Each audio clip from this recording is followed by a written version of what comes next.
Hello friends, ఈరోజు మనం చూడండి ఒక మంచి కర్రీతో మీ దగ్గరికి వచ్చాను. ఈ మసాలాను చూసి మీరు గుర్తుపట్టవచ్చు. పచ్చిమిరపకాయలు, కరివేపాకు.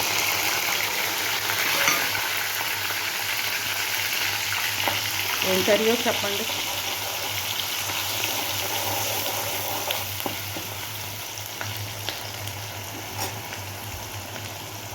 చూడండి మసాలా వేసుకున్నాను. ఆ మసాలా అంతా ఏంటంటే కొంచెం ధనియాలు, జీలకర్ర, వెల్లుల్లి, ఒక్క టమాటా, 2 చిన్న ఆనియన్స్. ఈ మసాలా ఇలా వేగుతూ ఉండగా మనం కర్రీకి అంతా ప్రిపేర్ చేసుకుందాం. చూడండి మసాలా వేగుతుంది కదా, ఇందులో మనం చేసి పెట్టుకున్న ఫిష్ కర్రీ అండి. ఫిష్ ఏంటంటే పండుగప్ప అంటే అది చిన్న పిల్లలు కూడా ఈజీగా తినొచ్చు అనమాట.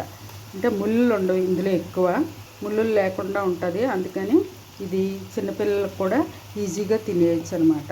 ఇది కొంచెం ఇలాగా కలిపాక తర్వాత ఇంకా ఏం చేయాలో చూపిస్తాను.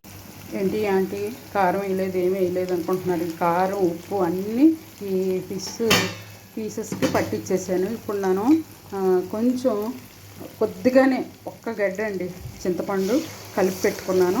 ఇది ఇలా వేసేయచ్చు, అంటే సింపుల్గా అయిపోద్ది కర్రీ. చూడండి చాలా సింపుల్గా. ఇది మనం ఉడికాక డిష్ అవుట్ చేసుకొని నేను చూపిస్తాను. చూడండి చక్కగా అయిపోద్ది. ఇది కొంచెం దగ్గరే వండుకోవాలా రూల్గా, కానీ ఎండాకాలం కదా కొంచెం పులుసు పోసుకుంటే బాగుంటుందని కొద్దిగా వేసాను. అది దగ్గరికి ఎగరబెట్టేయచ్చు. చూడండి ఫిష్ కర్రీ రెడీ అయిపోయింది. ఇలా వండుకొని మీరు నాకు కామెంట్ రూపంలో తెలియజేయండి. చాలా టేస్ట్గా ఉందండి, చూసాను చక్కగా ఉంది. మనం డిష్ అవుట్ చేసుకుందాం. ఇంకా కొత్తిమీర వేసి దించేసుకుందాం.